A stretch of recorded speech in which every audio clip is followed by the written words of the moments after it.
등산하러 갈 거예요. 등산에 갔었는데 머무사 쪽 코스가 제일 유명한데 그쪽으로 갔다가 한번 조난을 거의 당할 뻔했거든요. 작년 여름에. 그래서 오늘은 버스를 타고 중턱까지 올라가서 금정 산성 코스? 그쪽으로 가볼 겁니다. 그래서 코스를 하러 벗었다.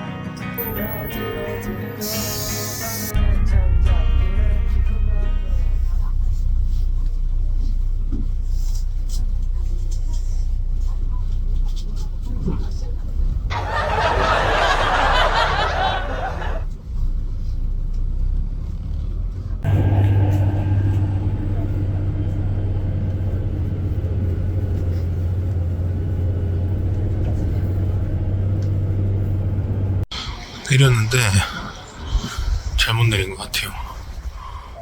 네이버 블로그를 봤을 때는 동문에서 내리라고 한 것 같은데 어르신들 내리는데 똑같이 내렸는데 남문이에요. 여기가 남문입니다. 동문을 내려서 고당봉으로 갈 생각이었는데 훨씬 멀어졌네요. 그래도 이왕 가기로 한 거 가보겠습니다. 네, 원래 원래 출발지였던 동문 쪽으로 일단 걸어가고 있습니다. 오는 길에 보니까 금정산이 국립공원으로 지정됐다고 하더라고요. 축하합니다, 금정산.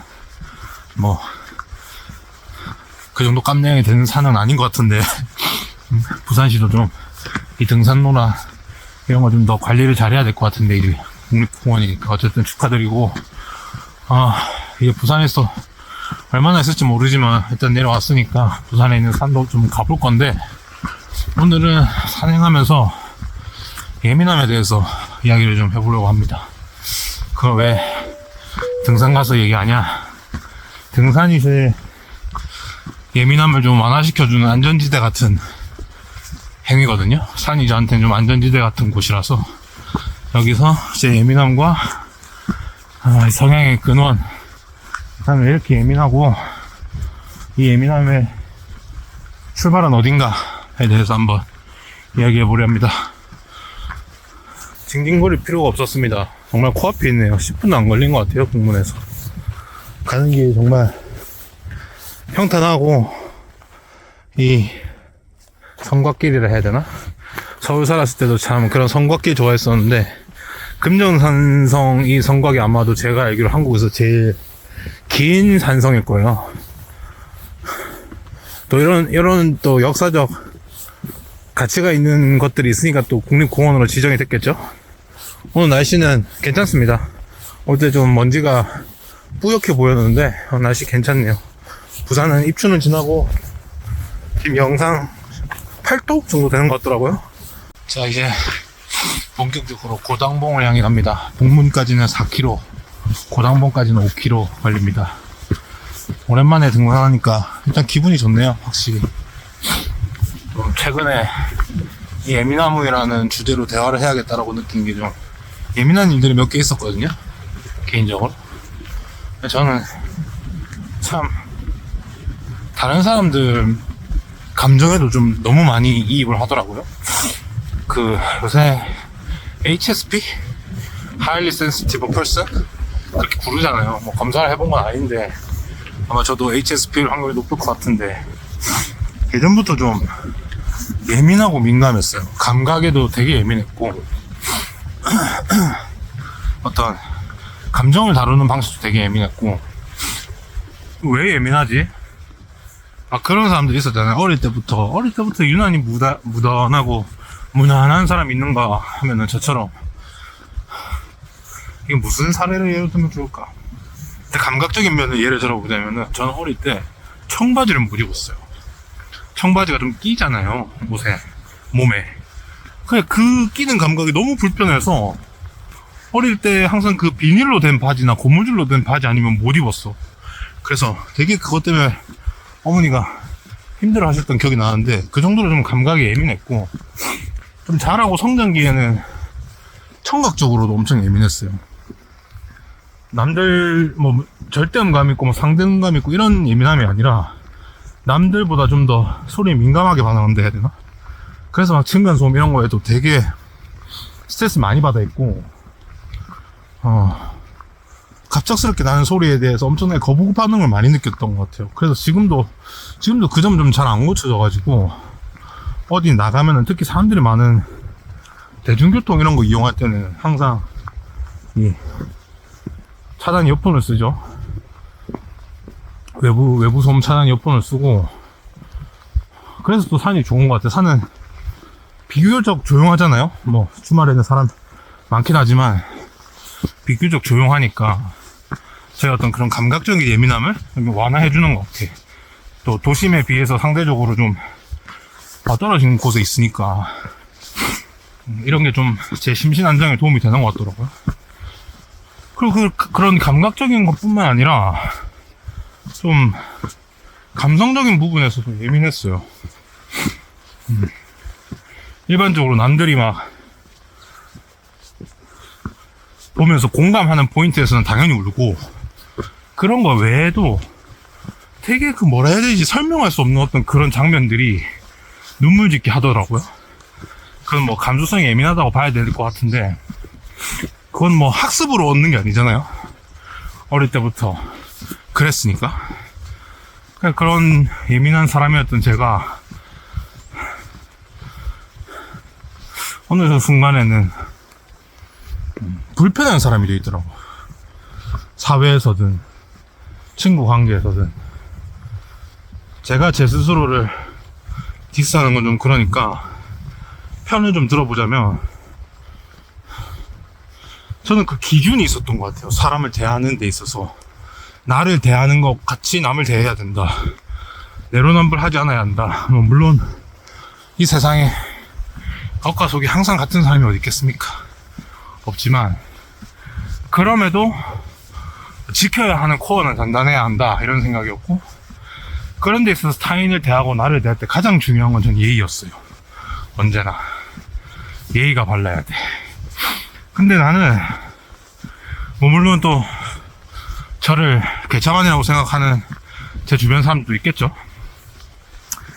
하지만 그분들은 내 기준에서 나에게 예의를 차리지 않았기 때문에 내가 참다 당신들에게 폭발한 걸 수도 있다, 라는 변명을 좀 해볼까 싶습니다. 이 예의라는 게 사람마다 기준이 너무 다르잖아요. 상식의 기준도 다르고. 저 같은 경우는 일단 내가 불편할 것 같은 것들은 남들도 불편할 거라고 기본적으로 생각을 깔고 가요. 어떤 걸 예를 들면 좋으려나? 간단하게는 뭐 프라이버시 같은 거죠. 프라이버시를 물어도 아무렇지 않은 사람들 있잖아요. 그런 건 어느 정도 교감이 쌓인 관계들이겠죠. 프라이버시를 물어도 아무렇지 않은 사람들이 있는 반면에, 뭐 아주 사소한 건데 주말에 뭐 했냐라고 물었을 때 그냥 기분이 나빠지는 사람들이 있잖아요. 저는 그런데 왜 묻지 저런걸? 내 개인 사생활인데 싶은 생각이 들 때가 있잖아요. 뭐 그런 정도의 예의? 내가 이 사람과 그 정도의 교감을 하지 못했더라면 그런 거 안 물어봐야지 하면서 안 물어보는 게 저한테는 예의의 선 같아요. 뭐 그런 거 말고도 정말 많지만, 그런 것들을 아무렇지 않게 저의 그 세이프티 라인을 넘어오는 사람들이 있잖아요. 또 근데 이것도 내가 참 웃겨.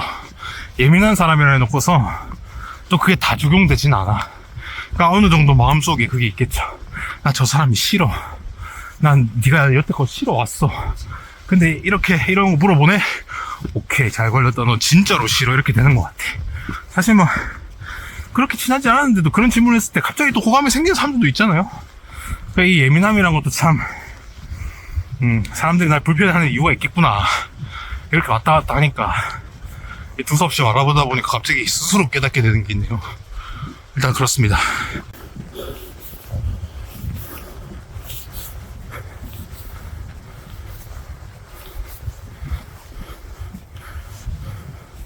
구체적으로 이 예민함에 대한 불편함, 예민한 사람들은 어떻게 나를 불편하게 만들고 남을 불편하게 만들까에 대해서 이야기해 보겠습니다. 그리고 금정산 제1지점에 도착했습니다.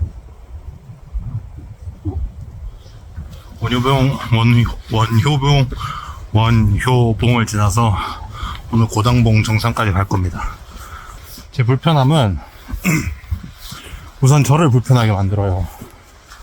일단 완벽주의 같은 게 정말 제 인생의 발목을 잡습니다. 완벽할 수 없잖아요. 사람 언제나 완벽할 수 없는데 그 완벽이 비슷하게 쫓아가니까 그게 퀄리티나 완성도를 떠나서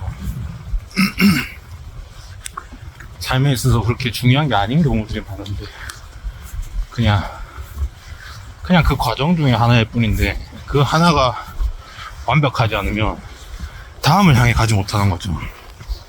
이게 옛날에 어느 정도로 심했냐면 중학교 때 이렇게 수학 학원 같은 데서 공부를 하잖아요. 그러면 1단계에서 뭐 집합 이런 걸 배워. 2단계에서 뭐 행렬을 배워. 1단계 집합을 내가 생각했을 때 완벽하게 이해하지 못했다고 생각하면 2단계로 넘어가지 못하고 갈 정도였어요. 그러니까 지금은 물론 그런 것들이 이제 일종의 사회생활을 통해서 많이 바뀌었지만 이 예민함은 나에 대한 잣대도 좀 높게 설정하는 것 같아.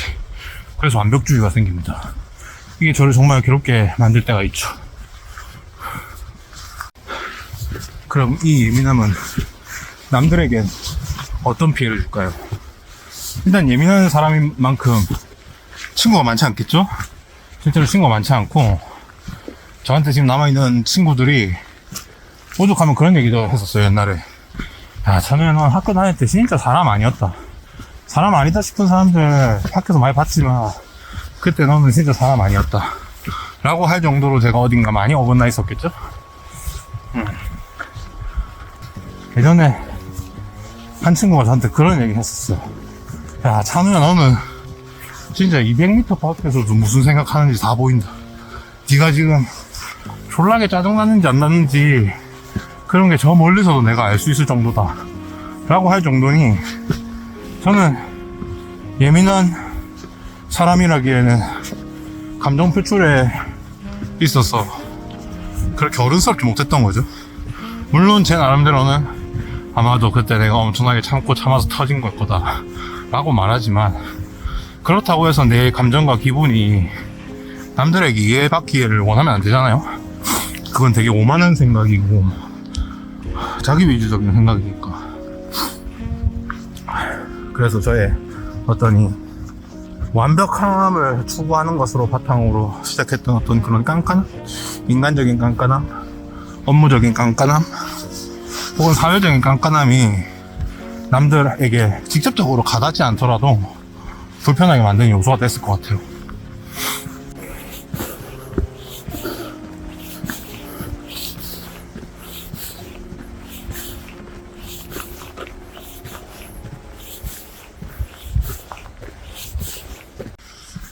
그럼 뭐 예민함이 도움이 될 때는 없나? 이런 민감함 같은 게 도움이 될 때는 없나? 당연히 도움이 될 때도 있죠. 저는 오히려 다음 생에 무던한 사람으로 태어날래, 지금처럼 예민한 사람으로 태어날래 라고 말하면 무조건 무던하게 태어나고 싶다고 말하겠지만 이 예민함의 덕을 받은 것도 많아요. 저는 지금의 제가 형성되는 데는 진짜 예민함이 한 8화를 했다고 생각하고, 우선 좀 미적 감각이 뭐 이것도 너무나 상대적인 거지만 남들에 비해서 다양해지는 것 같아요. 예민하니까 좀 자세히 관찰하게 되는 것 같아요. 저는 관찰력이 되게 좋다고 생각하거든요. 이 관찰력이라고 말하는 게 오빠 나 오늘 뭐 바뀐 거 없어를 찾는 관찰력은 아니에요. 그런 건 하나도 못 찾는데 남의 감정 변화를 되게 금방금방 캐치합니다.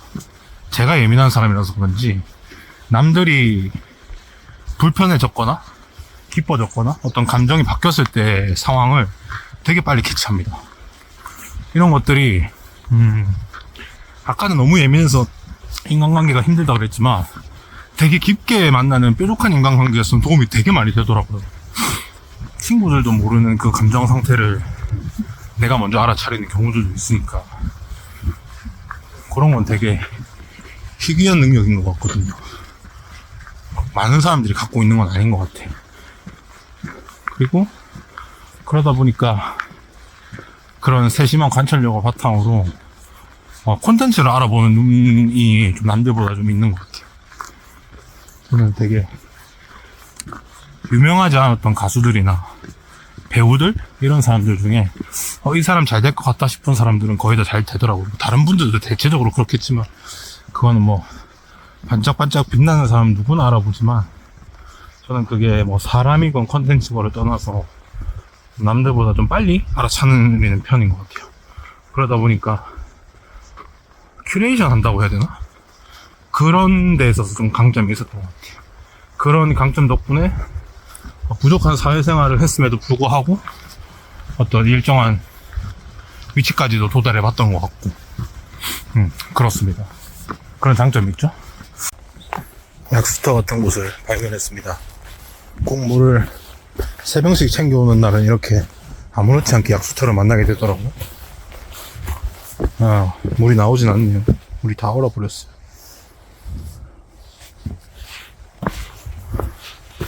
이제 영상기온이 되고 서서히 봄이 오고 있으니까 금방 초목이 웅켜진 뭐라고 하죠? 하여튼 초목이 우거지겠죠. 복문까지는 2.7km 남았습니다. 조용한 산에 있으니까 확실히 마음에 평안이 옵니다. 다시 사실 대부분의 예민함이 사람한테서 오잖아요. 사람한테서 오는 어떤 물리적인 아우라 혹은 정신공격 이런 것들이 결국 사람을 예민하게 만들잖아요. 아까 제가 HSP일 것 같다라고 말씀을 드렸는데 전 세계 인구의 뭐 20%라고 하더라고요. 뭐 저는 지금 그 비율이 더 많을 거라고 생각은 하는데 예민함이 또 이제 일종의 현대적 병 같은 거 아닌가? 뭐 이게 나쁜 거라고만 보진 않아서 병이라고 보진 않지만 저도 예민함이라는 게 이제는 우리한테 스마트폰 같은 거 아닌가? 다들 하나씩 좀 가지고 있는? 그냥 그게 좀 남들보다 다양한 분야에서 예민한 저 같은 사람들이 이제 프로 불펜러가 되는 거고 사람들마다 뭐 한두 개는 있지 않나? 그런 포인트들이 우리가 막 발작 포인트라고 하잖아요. 긁히는 부분들이 다 하나씩 있지 않나? 아예 예민하면서 기인한 남들은 이해하지 못하는 그런 것들 떠올리려고 하니까 당장 떠오르는 어깨빵 하나 있다. 어깨빵은 뭐 저뿐만 아니라 싫어하는 사람들 많겠죠? 난 어깨빵 하는 사람들 이해가 안 돼. 뭐 좁은 길목이든 넓은 길목이든 사람과 사람이 이렇게 마주하는 부분에서는 당연히 이렇게 서로 어깨를 접어주고 가야 되는 거 아닌가요? 제가 예민해서 그런지 그런 걸 먼저 비키는 사람들이 그렇게 많지 않았던 것 같아. 뭐 눈에 뭐만 보인다고 이제 쟤 부딪힐 것 같으니까 나도 힘주고 있어야겠다 이런 생각이 걸어 다닐 때마다 있다 보니까 뭐 제가 그렇게 생각하는 거겠죠? 아마 대부분의 사람들은 그런 저랑 비슷한 교양 시민일 테니까. 하여튼 그런 어깨빵도 되게 심도 있게 고찰했던 적이 있었던 것 같아요. 저도 생각해보니까 왜 이렇게 어깨빵을 하지? 서울에서 직장 생활을 하던 때 퇴근하는 길에 지하철에 타면은 왜 저거 다 사람들 다 지나가는데 갑자기 길 가다가 멈춰서 사람 부딪히게 하지? 왜 자기 나가겠다는 표시를 저렇게 사람들의 어깨를 치면서 하지? 하는 그런 불편함들이 엄청 많았던 것 같아요. 어깨빵 같은 것들. 그게 아까 말한 물리적인 아우라겠죠? 또 뭐가 있지? 싫어하는 거? 어깨빵 같은 신체적 접촉 정말 싫어하고. 다른 의미로서 여행 같은 것도 좀 안 좋아하거든요. 이걸 정주행하고 계신 분은 없겠지만, 혹시 영상을 보시는 분들은, 이 유튜버는 진짜 예민하네. 가까이 하고 싶지 않다. 이런 생각이 드실 텐데, 맞습니다. 정답입니다. 저는 여행도 싫어요. 정확히는 싫어한다기보다는 여행 계획 짜는 걸 극혐해 합니다. MBTI가 뭐 P라서 그런 게 아닙니다. 저는 88% J인데 J라서 싫어요.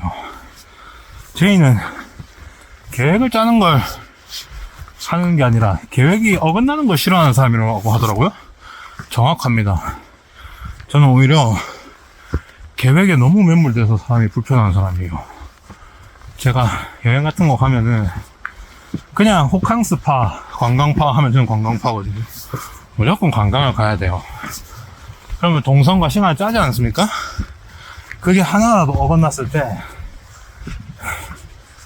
과장 좀 못해서 그냥 바로 집에 돌아가고 싶은 그런 느낌이 들 때가 있습니다. 진짜 이상하죠? 저도 이상한 것 같은데. 그러다 보니까 보통 여행은 다른 사람들이랑 같이 가잖아요. 그게 너무 스트레스가 받는 거야. 나보다 더 철저한 사람도 스트레스인데 그냥 뭐 가면 가고 아니면 말고 이런 사람들이랑 갈 수밖에 없잖아요. 끼어있게 돼 있잖아요, 그런 사람들이. 그러면 꼭 100에 99는 싸우더라고요. 가기 전에는 저도 그 생각 하죠. 오늘은 계획이 어긋나도 상관없다. 화내지 말자. 참야. 싸우지 말자. 심지어 그 계획이 틀어질 걸 대비한 계획까지 세워놔요. 진짜 악랄하죠. 그런데 결국 마음이라는 게 내가 원하는 대로 안 돼. 아까 말했듯이 200m 밖에서도 기분이 보이는 사람이니까 같이 가는 사람도 얼마나 스트레스겠어요. 그러니까 저는 여행을 안 갑니다. 남들과. 차라리 혼자 가지. 혼자 가는 건 좋아요. 그런 의미에서 여행도 좀 불편해하죠.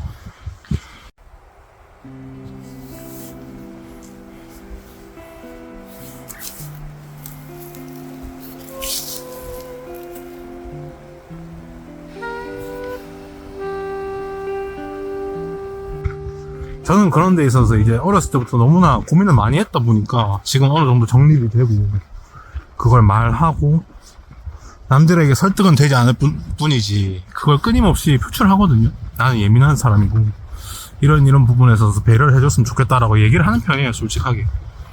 근데 그렇게 살지 못하는 사람들이 많이 보이잖아요.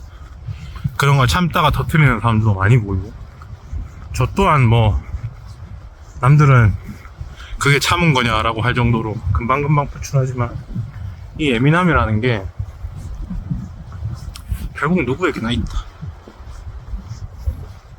막 요즘 사람들이 그런 얘기 하잖아요. 저번에 환승연애 편에서 제가 유식님 해피형 이야기 하면서 그런 얘기 했던 것 같은데 제가 좀 해피형 유형의 인간이에요. 아마 HSP니까 비슷한 면에서 결이 같으니까 그렇겠죠?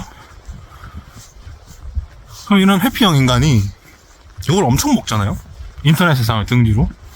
근데 나는 이거 욕하는 사람들 대부분이 자기가 안정형이라고 오히려 믿고 있다고 생각해요. 지금 세상에 오히려 안정형 인간은 너무 귀해.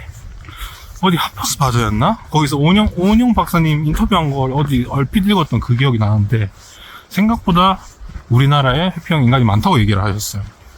저도 오히려 거기 공감합니다. 오히려 안정형 인간은 제가 살면서 진짜 이 사람 안정형이다라고 느낀 거 딱 2명밖에 못 봤어요. 군대에 있을 때 후임 1명이랑 회사 다닐 때 선배 1명. 그 두 사람은 정말 안정형의 사람이었고 그 외에는 대부분 불안정형과 안정형을 왔다 갔다 하거나 불안정형과 회피형을 왔다 갔다 하는 느낌이었습니다. 그러니까 오히려 예민한 사람으로서 변명을 해보자면 저는 솔직하고 여러분은 솔직하지 않은 겁니다. 물론 장난입니다. 북문까지 가는 코스가 힘든 구역이 거의 없네요. 이게 범어사에서 고당봉으로 올라가는 코스는 되게 힘들었던 기억이 나거든요. 저는 그게 뭐 작년에 여름에 갔으니까 그런 거겠지만 엄청 돌산이었다고 생각했는데 여기는 그냥 가벼운 트레킹 정도인 것 같다. 그래서 어르신들이 이쪽으로 많이 가시는 것 같다. 이런 감상입니다. 얼른 봄이 왔으면 좋겠습니다. 젊을 때는 뭐 지금도 젊지만 겨울을 되게 좋아했어요. 근데 이제는 뼈가 시려. 오히려 여름이 좋습니다. 싱그러운 생명의 계절. 얼른 여름이 왔으면 좋겠어요.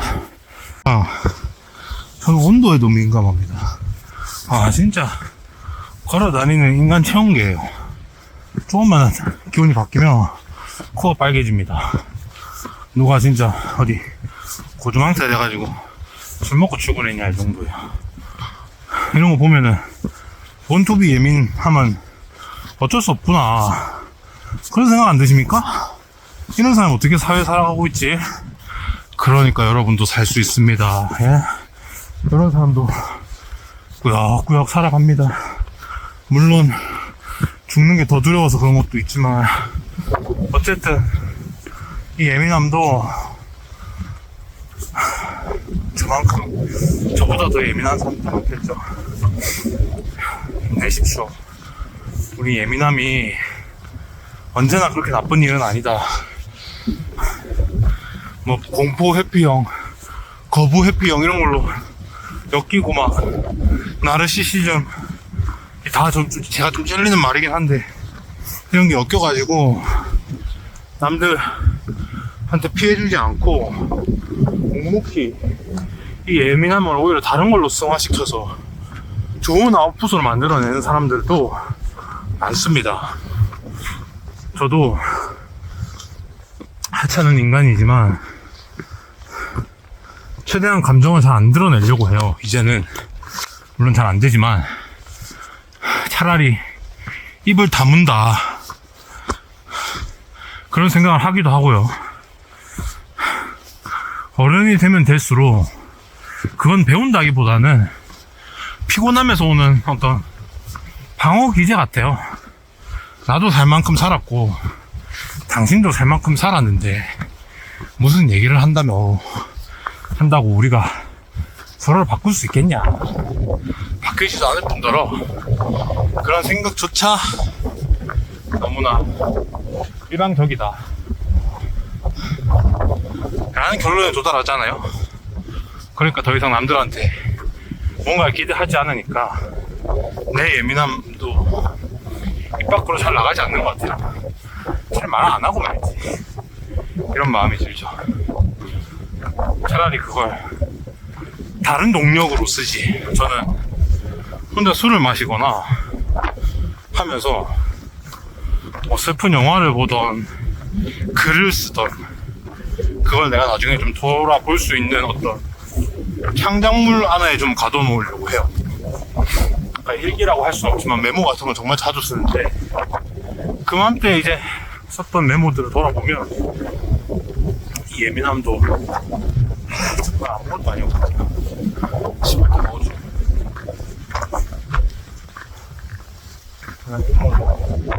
예민할 필요가 없었구나 하는 그런 순간이 옵니다.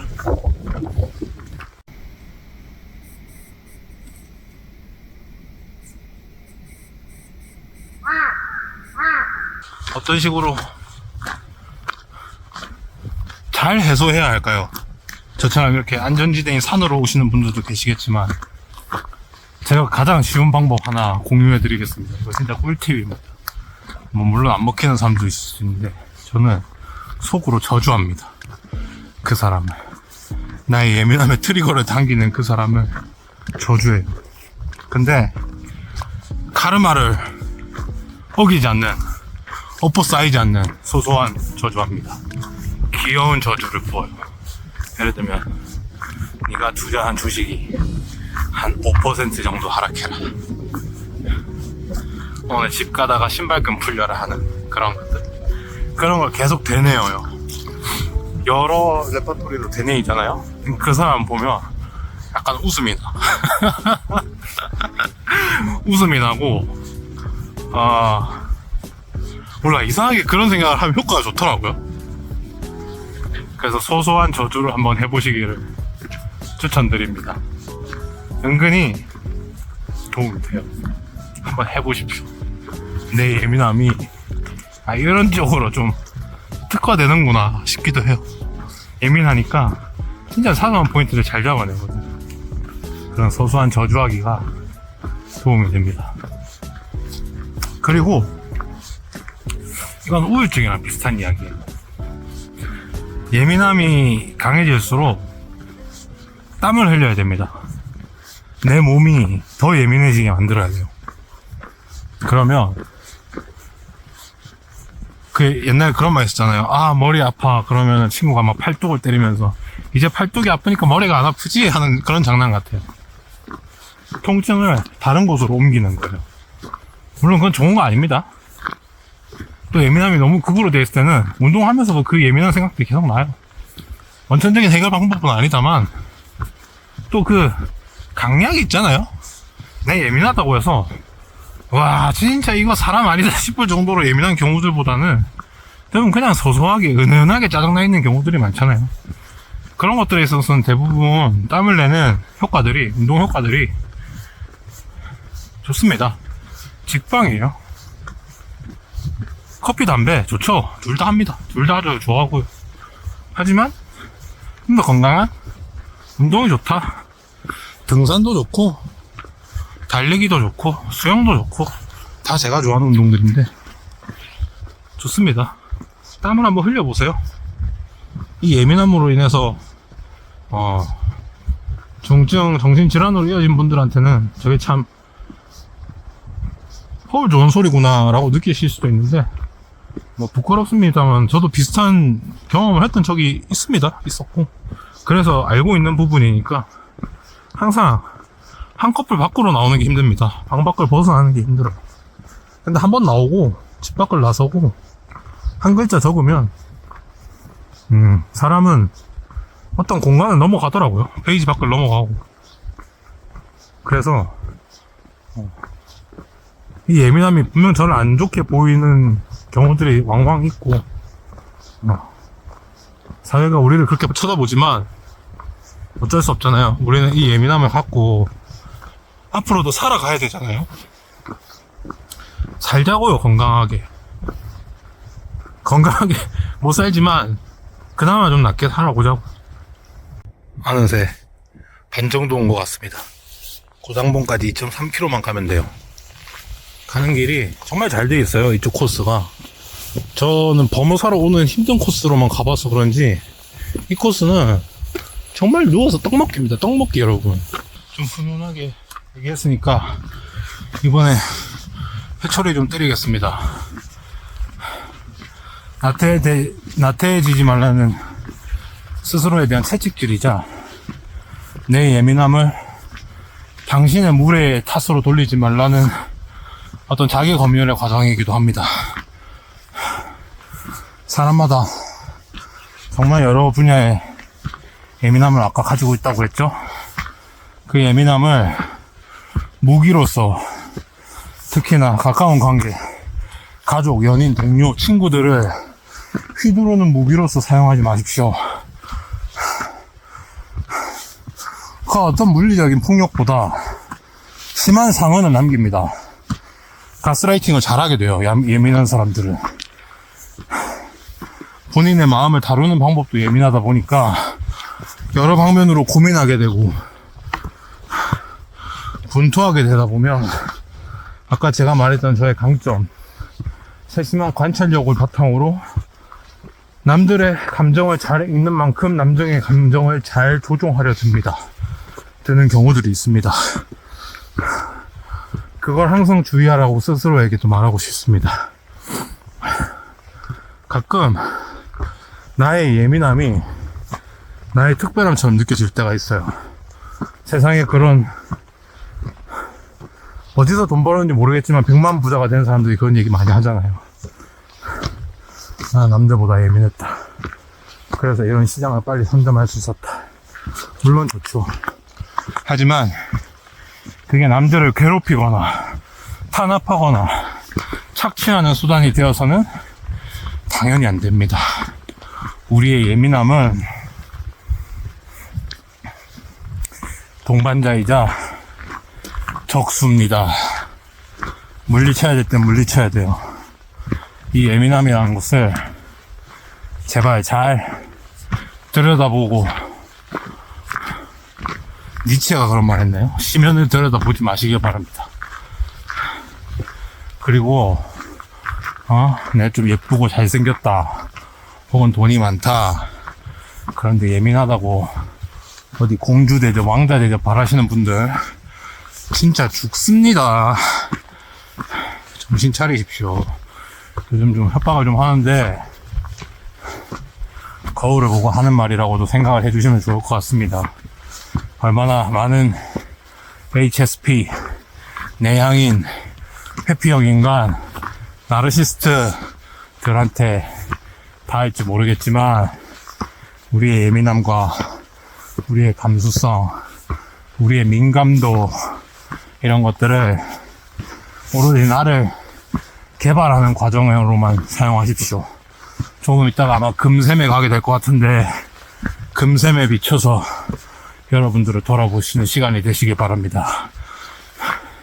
아디오스. 유봉에 도착했습니다. 절반 정도 왔겠군요. 그러면 해발 687m. 시정이 좀 안 좋네.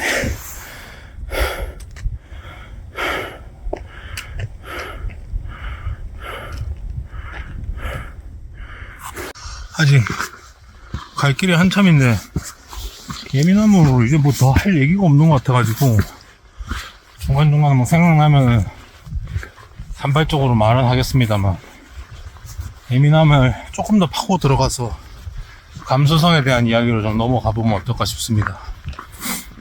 그런 생각을 좀 많이 했었거든요. 제가 좀 오그라드는 사람이거든요. 유튜브를 좀 보신 분들은 아시겠지만 극적인 사람이고 가끔 대화하는 게 아니라 대사를 치는 그런 사람인데 저는 감수성을 되게 좋아합니다.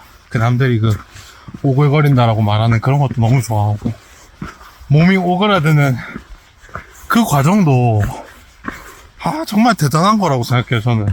저는 그런 어떤 일종의 정동을 만들어내는 거잖아요. 어펙트를 주는 거니까 그런 하나하나 모든 게 대단하다고 생각해요. 저는 너무 오그라들어가지고 저 감수성 감당이 안 되는데 몸소리 쳐지는 것도 정말 대단한 능력이라고 생각해요.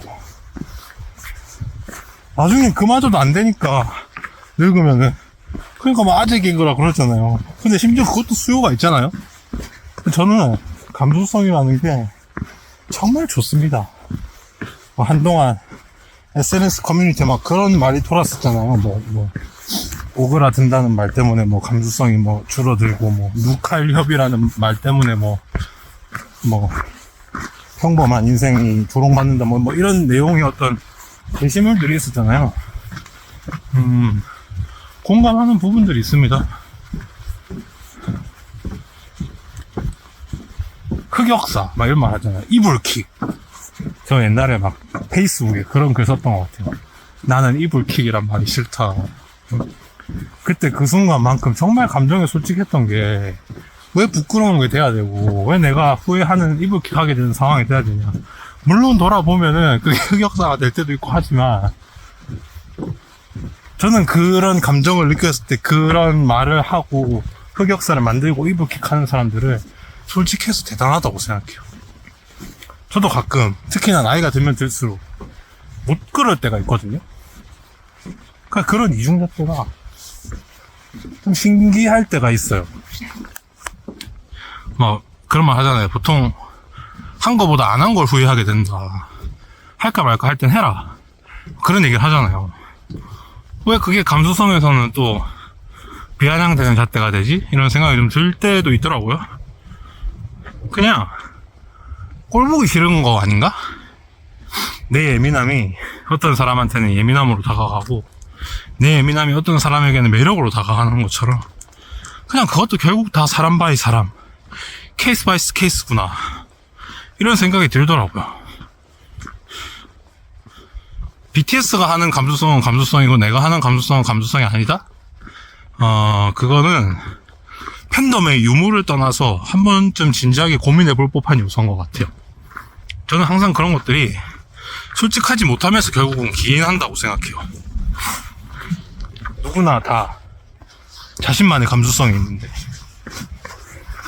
내 감수성은 좀 더 높은 취향인 것 같고 남의 감수성은 좀 낮은 것 같죠? 저도 그렇게 생각합니다. 다들 그렇게 생각하잖아요. 하지만 그게 아니라는 것도 잘 알고 있고. 근데 그 능력도 이제 서서히 희미해져 가더라고요. 요즘은 한 번 간 길도 아니고 뭐 한 수백 번 간 길을 이럴 때도 있고 그러다 보니까 아마 제 예민함도 그런 식으로 무뎌지겠죠.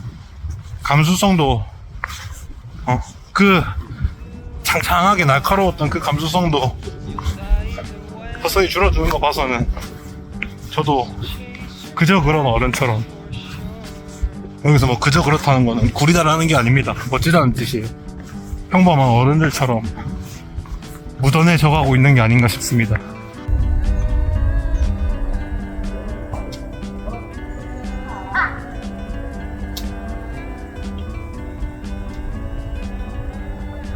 갑자기 머리를 탁 하고 치는 어떤 통찰에 도달했습니다.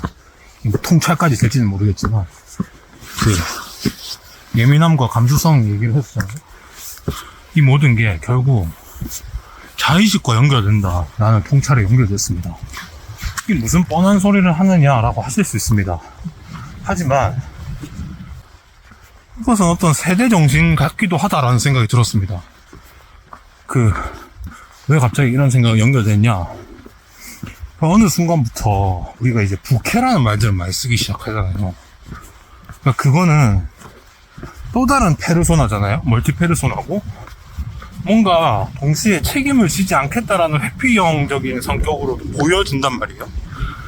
이건 내 명캐가 아니야, 내 부캐야, 이건 성공하지 않아도 돼, 이건 내가 아니야 라는 일종의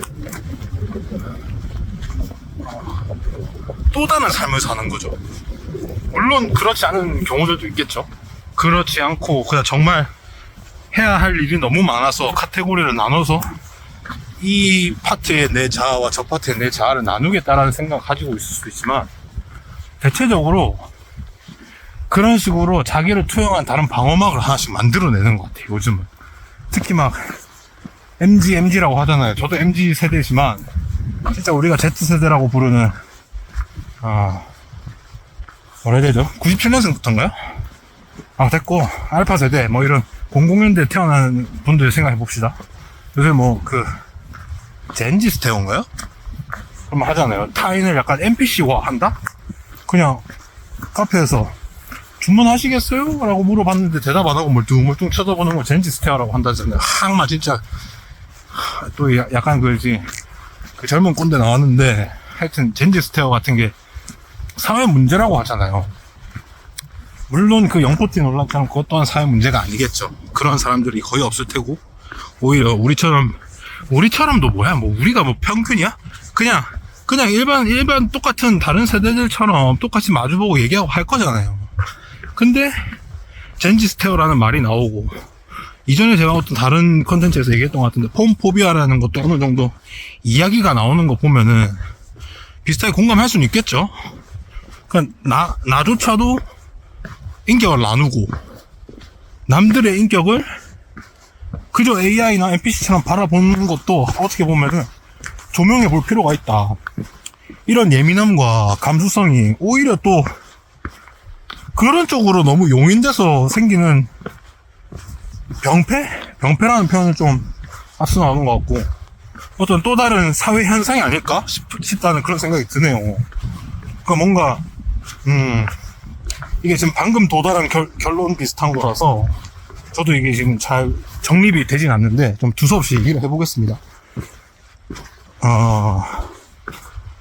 그런 예를 한번 들어볼게요. 그 출판 업계에서 한 5년 정도 지배한 키워드가 있잖아요. 출판 시장을. 안다무?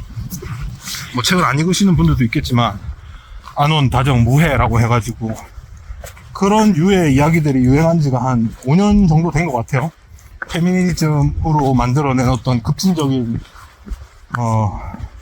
시장 변화와 맞물려서 연대하는 그 감정, 싸우는 감정, 비정규직, 출산, 뭐 혹은 노동자, 이런 이야기를 지나서 이제는 그마저도 좀 음악의 이지 리스닝처럼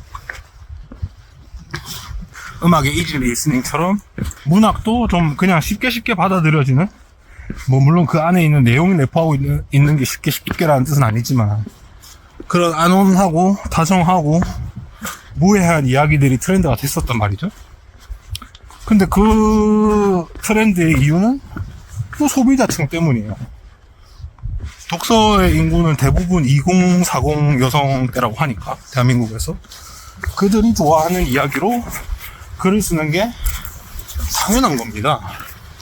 남성향의 이야기보다 여성향의 이야기가 조금 더 수요가 있는 거는 당연한 일이에요. 그런 것처럼 우리 감수성, 예민함도 유행이 있구나 라는 생각입니다. 결국 이것조차 유행을 따라서 어떤 자의식을 만드는 거다. 요즘 젠지 세대들에게는 남을 NPC화하고 나를 주인공화하기 때문에 또 다른 부캐를 만들어서 좀 말할 수 없는 그런 비열한 짓을 하거나 나쁜 짓을 하거나 그러잖아요. 뭐 그게 뭐 범법의 행위까지는 아니더라도 그냥 가볍게 예를 들면 SNS 부계정을 만드는 거랑 비슷해요. 본 계정으로 봐도 되잖아. 불법 아니잖아. 근데 부계정으로만 하는 행동들이 있죠. 그런 것들이구나. 우리의 예민함과 감수성도 결국은 시대 정신을 따르는 것이구나. 그걸로 인해서 나만의 어떤 자의식이 생기는구나. 그게 우리는 유니크하다고 생각하는구나 라는 생각이 들었습니다. 북문에 도착했습니다. 이제부터는 아는 길입니다. 제가 이전에 이쪽 코스로 왔었군요. 지금은 여기 저쪽 코스로 온 거고요. 아는 길이니까 천천히 돌아다녀 보겠습니다. 금샘이 어디 있지? 여기서 한번, 밤이 엄청 무섭거든요. 해질 때, 개화 늑대의 시간에 여기가 진짜 예쁩니다. 북문, 이제 고당봉까지는 얼마 안 남았어요. 가는 길에 엄청 큰 약수터가 하나 있었던 기억이 있는데 그거 한번 보여드리겠습니다. 이 약수터입니다. 되게 잘 되어 있습니다. 작년 여름에 밤늦게까지 결국 하산을 못하고 길을 못 찾다가 여기서 간신히 물 먹고 살았던 기억이 있어요. 새심정이라고 하는군요. 물을 3통 챙겨왔지만 먹어보겠습니다. 약수물 먹방 가겠습니다.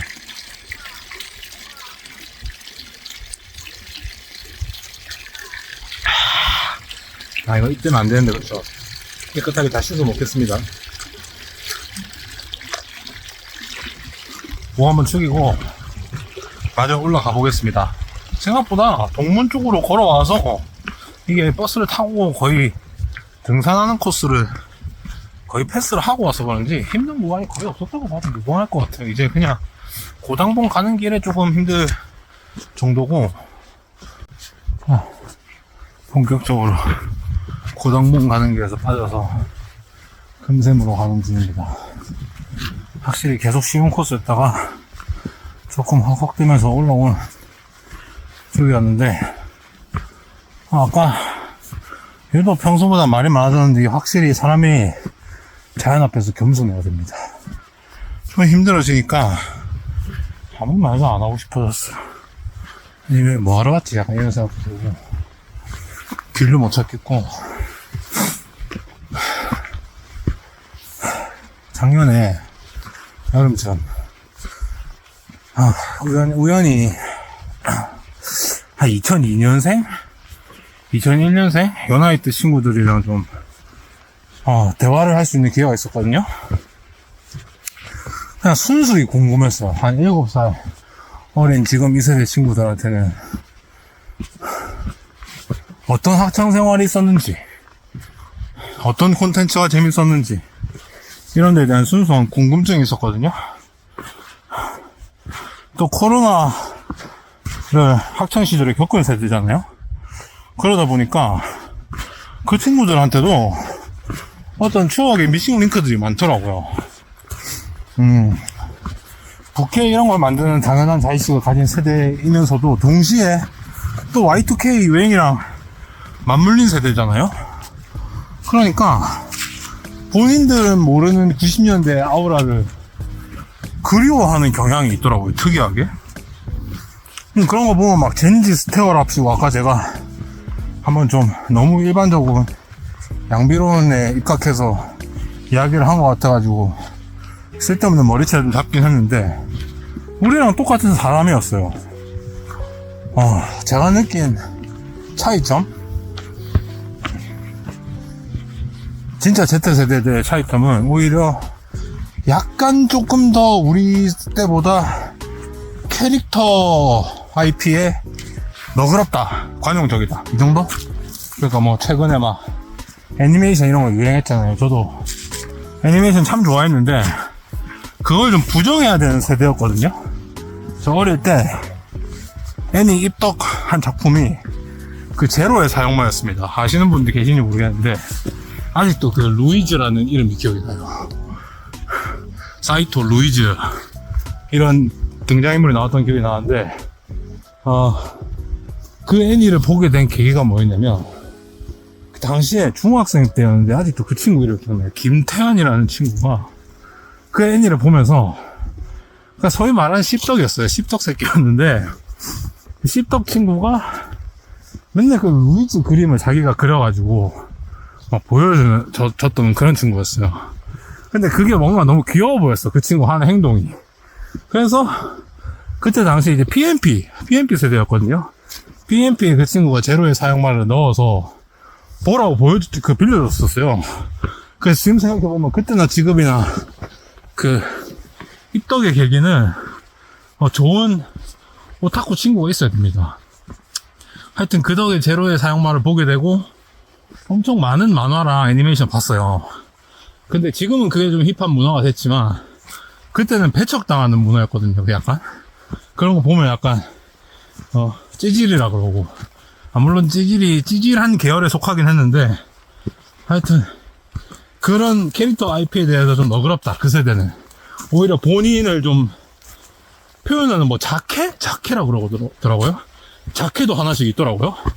그런 게 좀 새로웠다, 신기했다. 그 외에는 비슷했어요. 오히려 그 친구들도 애매하게 7살 정도 차이니까 비슷하게 무한도전 보고 자랐고 비슷하게 런닝맨 보고 자란 세대더라고요. 다를 거 없었습니다. 맨날 요즘 것들 그래도 그 먼 BC 기원전 1세기 이전에도 그런 얘기는 있었을 거예요. 근데 금샘이 어디죠? 오란 데로 왔는데 왜 안 보이지? 제가 잘 몰라서 그런데 혹시 여기가 금샘인가요? 가란 데로 갔는데 고당봉은 저기가 맞는 것 같은데 금샘은 도무지 어딘지 모르겠습니다. 여기가 맞는지 모르겠어요. 하여튼 저는 일단 여기가 금샘이었다고 생각을 하고, 금샘 안녕, 고당봉으로 가보겠습니다. 생각보다 금방 왔습니다. 생각보다 더 금방 와서 오늘 뭘 먹지 못했는데, 등산할 때 제가 좀 뭘 먹는 스타일이 아니거든요. 물만 마시는 편인데 오늘 뭐 한번 먹방까지 시간이 되면 해보겠습니다. 고당봉 정상에 도착했습니다. 확실히 미세먼지가 좀 심한 날이네요. 아까는 또 좀 맑았는데 제가 도착하니까 미세먼지가 좀 심합니다. 흑산이라서 몸이 좀 많이 더러워졌어.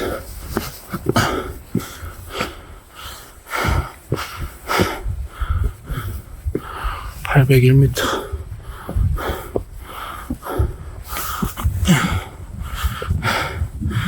정상 도착했습니다. 발이 엄청 더러워졌어요. 바지 보십시오. 흑산이라 그런지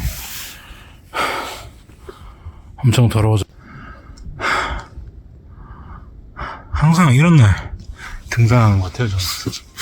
날이 엄청 흐리거나 엄청 맑은 적에 등산한 적이 많이 없는 것 같아. 오히려 이렇게 애매하게 흐린 날씨, 애매하게 맑은 날씨에 등산 많이 한 것 같고, 항상 정상에 오르면 그런 생각해요. 아무것도 없다, 정말. 네, 예민함의 안전지대로서 산을 찾지만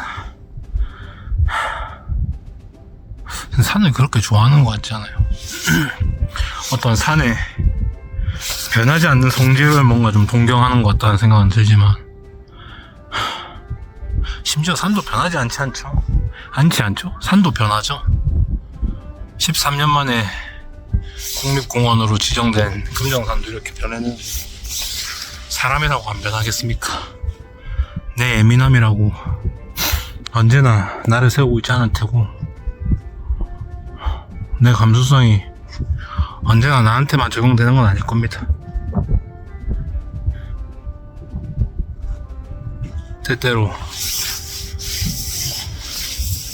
다른 인격을 부여하고 싶을 정도로 내가 이렇게 민감한 사람인 게 미울 때가 있지만,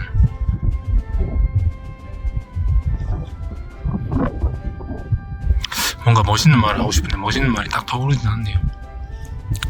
유튜브 찍은 지 얼마 됐다고 벌써 이렇게 소재가 고갈이 되나? 그냥 산 같은 사람이 되고 싶습니다. 저 산에 가는 게 아니라 내가 저 산이었으면 좋겠어요. 괜찮은 것 같은데. 역시 예민함 최고. 무슨 구름이 조각조각 나 있는 느낌이에요. 그렇죠? 무슨 모카밭에 누워있네? 그런 느낌도 들고, 위쪽은 좀 돌이라서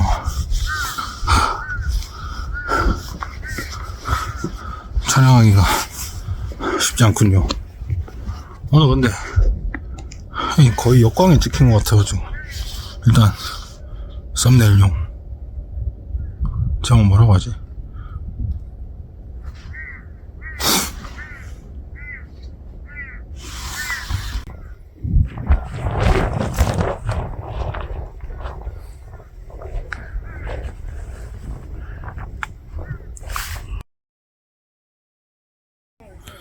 등산특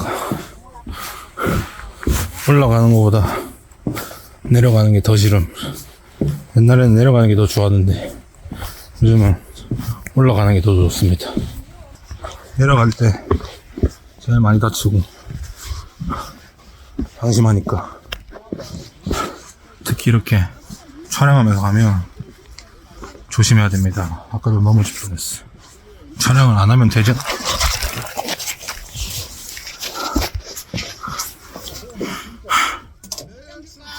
방금 보여드렸습니다. 어르신들 많이 계시는데 쪽 다 상했습니다. 내가 등력이 얼만데. 그래도 특수부대 출신답게 제 빠른 낙법으로 큰 부상은 피했습니다. 팔 쪽을 좀 찧었는데 역시 고급 등산복답게 내구도가 좋습니다. 다행히 방금 그냥 손을 헛디딘 겁니다. 다행히 등산하시는 어머님들도 저의 슬랩스틱을 눈치채지 못하신 것 같더라고요. 하여튼 이런 거 위험하다는 거 보여드리려고 편집하지 않고 내보내겠습니다. 오늘 제가 영상 좀 많이 중구난방이어서 편집하는 제가 힘들 것 같은데, 그거는 뭐 미래의 내 자신이 해결해야 될 일이고, 보고 있나? 아마 며칠 뒤에 찬우 자막 달아라. 지금 기분을. 내려오는 길에 아까 지나왔던 부문에 잠시 벤치에 앉아서 쉬고 있습니다. 아까 넘어졌을 때는 아드레날린이 쏟아가지고 잘 몰랐는데 이렇게 다쳤더라고요. 이것도 다친 것 같아. 쓰라린 거 보니까. 이런 통증에도 많이 민감했거든요. 이런 거 보면 막 신경 쓰여가지고. 근데 이제는 이런 아픔도 그러려니 하는 것 같아요. 확실히 도파민보다는 세로토닌이 중년을 향해 가는 남성에게는 좀 더 어울리는 것 같기도 하고. 예민함이 많이 묻으셨네요. 호들갑 떨어야 정상인데, 물론 이제 찍기 전에 혼자서 호들갑 많이 떨긴 했는데, 들깨들인가 봅니다. 겁도 없이. 근데 뭔가 들깨의 품종이 아닌데?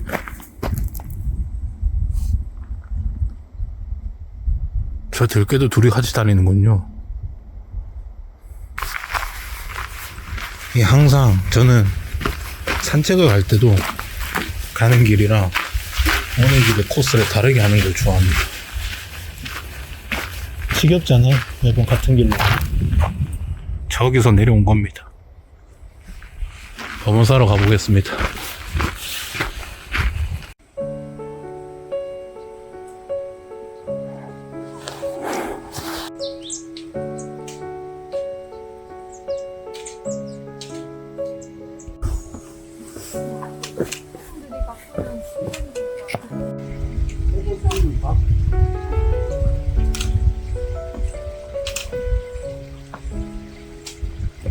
범어사 도착했습니다. 내려오는 길에 좀 따리하게 또 예민함에 대해서 얘기를 좀 더 해볼까 했는데 오늘 두서없이 얘기를 해서 그렇지 뭐 얘기도 많이 한 것 같고 좀 솔직히 오늘 좀 마음에 안 들거든요. 근데 그런 완벽주의 또한 예민함의 폐 아니겠습니까? 딱 요 정도에서 가진 소스로 할 수 있는 걸 보여주기로 하고 범어사 도착했으니까 가볍게 기도 한번 드리고 가겠습니다. 범어사 아시죠? 대한민국 3대 사찰 맞나? 4대? 5대? 하여튼 큰 절입니다. 가보겠습니다.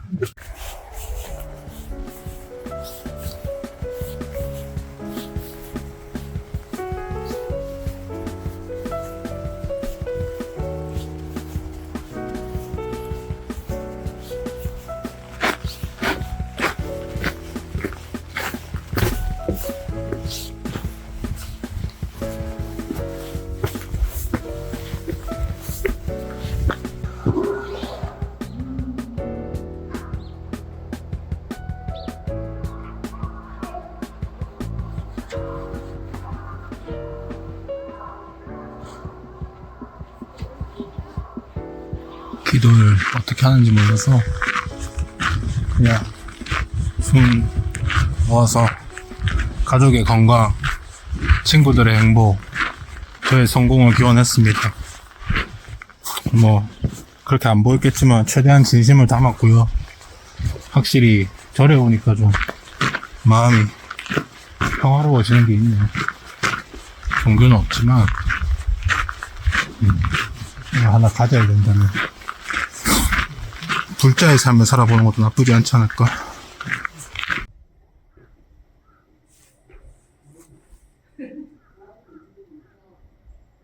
우선은 중간중간 촬영하면 안 되는 곳이 있더라고요. 몰라가지고 그냥 찍었는데 그런 부분들은 덜어내겠습니다.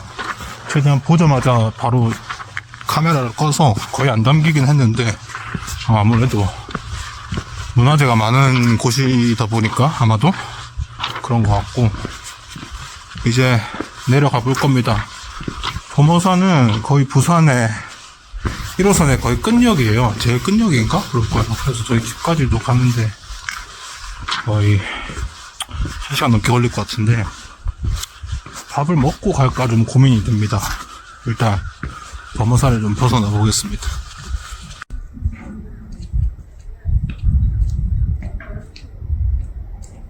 오, 범어사 고양이. 불자 고양이인가 봅니다. 들깨부터 고양이까지 많은 동물들을 만났네요. 살이 통실통실하게 찐 거 보니까 범어사에서 키우는 식객 같은 친구인 것 같은데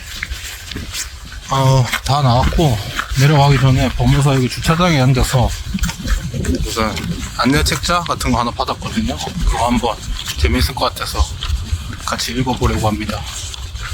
선한 씨앗을 심으면 선한 열매를 거두고 악한 씨앗을 심으면 악한 열매를 거둔다. 콩 심은 데 콩 나고 팥 심은 데 팥 난다. 봉사의 보상은 정비례한다. 이 말이 되게 마음에 들었어요.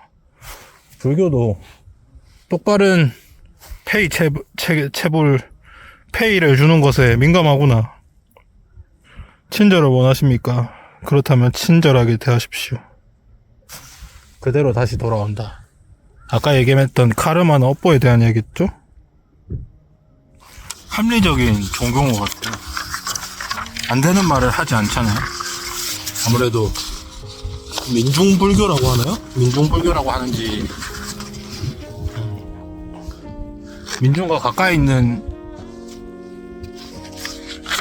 종교라서 그런지 그 예전에 제가 어디서 읽은 건데 그 불교에서 말하는 인연이 그 사람 인자를 쓰지 않는다고 하더라고요. 뭐 인연의 인에 인연의 연 뭐 선문답 같은 그런 내용이었던 것 같은데 뭐 중요한 건 인연은 사람이 만드는 게 아니다 뭐 이런 내용이었던 것 같아요. 우리 예민함도 좀 예민함뿐만 아니라 사회의 모든 액션과 리액션이 사람과 사람 사이에서 일어나는 일이잖아요.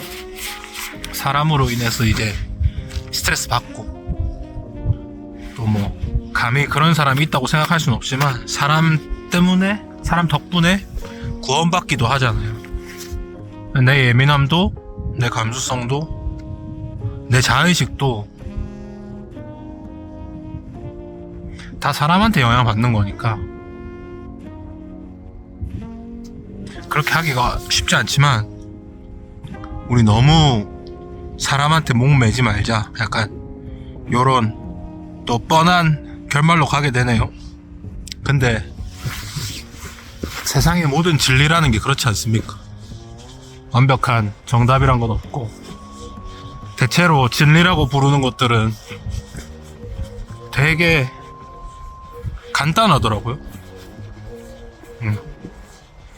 이런 소회를 한번 남겨봅니다. 이게 영상이 마지막일 수도 있을 것 같아서 미리 편집점을 잡아주겠습니다. 차도였습니다. 안녕.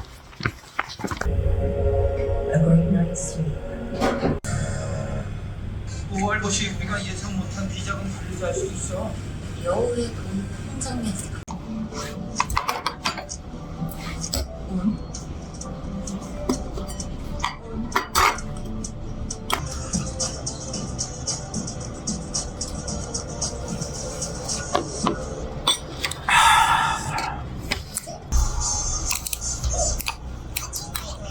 My favorite is just flavors. 치즈 버거는 치즈가 아메리칸 프리미엄 치즈 프로젝스에서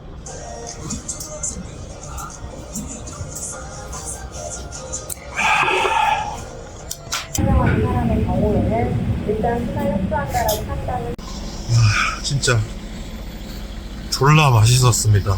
통통국밥. 동동주 한 잔을 무료로 주시는 게 진짜 킥입니다.